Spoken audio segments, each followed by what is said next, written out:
You are annoying. Thank you. You're like the hardest person to get on camera. But If it's you really want to keep your head, you can keep your head. we can do two versions. So hi everyone. Oh, we already recording. Yes, we are. Oh, so I can't put that on. Hi everyone. This is Pablo, as you know. This is Savannah. Say hi. Hi, Savannah. This is a new thing for us. We're trying this kind of interview video where I'll be, actually you as well, Savannah and I will be interviewing interesting people in the blockchain space, in the crypto space, people that have something in common with the Pillar ethos, or we just think their projects are exciting. Cool. I didn't know this, but Yes, I am very excited to you've been requested by the community. officially be hijacked and put in this chair, which Yes. thanks, Pablo. Yes, no problem. Whenever you need me. So I thought about like doing the first interview with Savannah herself, so you guys can get to know her a little better. You from our community. So Savannah, please introduce yourself. I'm Savannah, yes. So yeah, you've been working in the blockchain I was space working in the blockchain space since mid-2017. because you're a journalist, right? I was. No, I used to be a journalist. I used to work in documentaries, so more of a assistant producer at the time. Okay. Yeah, and then I quit before I became a big-time producer, and I ended up working in the tech space. But it was really fun, Regrets? obviously. Right. No, but I loved it. I've always loved writing and talking to people and getting to know subjects in depth. And I think the tech space is a really exciting space to be in because specifically I get to nerd out and learn every day about something new, and it's very challenging, which I think you found personally as well. But the whole team, as well as it develops stuff that hasn't even been invented yet. So building things from scratch is more exciting than any other job I've ever had. Being part of a process where we're building things from scratch. What excites you about the technology, specifically about blockchain or like decentralized ledger technology? Lambos. No, I just think I really like its potential to add a lot of value to industries that probably haven't had this opportunity to use technology before. So there are a lot of different use cases that it can be used in, which people wouldn't even know about. So one of the most exciting ones that I've thought about recently is the supply chain. So it can stop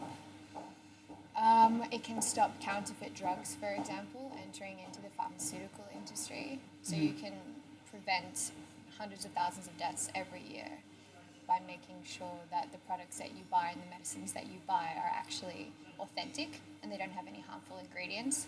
So that's one really good use case. I think one of the statistics is a third of all malaria tablets circulating in some African countries are actually fake. So the problem with malaria is exacerbating and it's increasing because people aren't able to stop the distribution of fake medicine, but blockchain can actually make sure that products are authenticated and they're not double sold. You know, like with the double spend proof cryptography, we can make sure that you can't counterfeit or copy barcodes, and therefore you can't sell something that's already been sold, if that makes sense. Right. Yeah. Yeah. So that's one really good use case, and who would have thought that the same technology that Bitcoin uses can actually prevent deaths like that. So I thought that was really cool. That was the first thing that I learned about blockchain. And what excites you about? Because we've had a few conversations before. You've been with Pillar since The February? start of the year, yeah, February. Right. Late January. Let's say late January. Okay, so 5 months. Yeah. Give or take. Yes. Right. So we've spoken like during this 5 months. We've spoken a few times about like what do you think about Pillar? Like we've had like a little chat. Yeah. A few days back, I guess. Yeah. Like about like how exciting it is, but I want them to know what is like for you. Like, what do you see Pillar doing? How does Pillar excite you?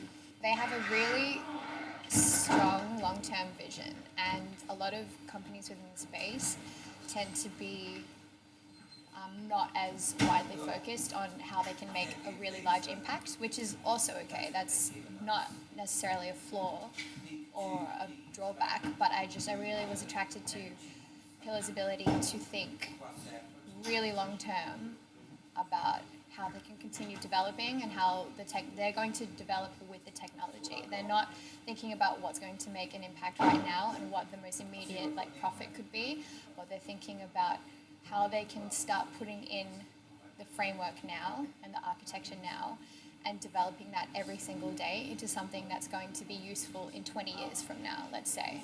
So I think to have that true vision is really important, and it's really rare.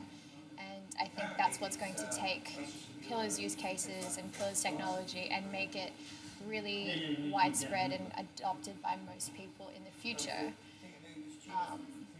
because we've had that planning now, if that makes sense. Yeah. So for we've had people, that foresight now. That's the word I was looking for. we see much hype behind many projects Yes. in this industry. There's too much hype. Too much hype, yes. Yeah. And sometimes people get frustrated Yeah. because they see it as an investment opportunity, and sometimes it's more than that. Yeah. That's my personal vision, by the way. What do you think? I think it's a double-edged sword. So I think it was really helpful that the price started to rise because it drew in a lot of new people, a lot of newcomers kind of entered the space, and it helped build up a lot of attention and a lot of interest. But at the same time, people were attracted to the industry for the wrong reasons. So obviously, buying into the bubble or the hype and the craze of cryptocurrency, it also meant that people were focusing purely on the financial benefits that they would get out of it, rather than focusing on, again, the technology and the true impact that it could have on industries, on communities, on just people and families generally. So I'm totally all for if people want to, do whatever they want and invest in a project that they believe in, and they want to back a token because they believe that the token serves a purpose or a utility other than speculation. But at the same time, it's important for people to acknowledge that you can't invest in something which is unregulated, really in its prime. It's so nascent, and it's in its very immature days, undeveloped days. And so that's the risk you take. I'm sure there was lots of people who invested in really bizarre technologies when they first started to come out 20 years ago. I don't know where those investments went now, but hopefully you invested in Apple. So hope you guys like this short interview with Savannah. Yes, this peek. was impromptu, by the way. I had no very time. very much so. I feel like I just kind of got manipulated or tricked into this. Not that I mind. If you think it's an interesting approach to content, please let us know in the comment box below. And Pop-up interviews. Yes. Surprise interviews.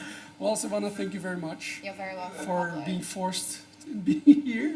See you next time. Bye. Thanks.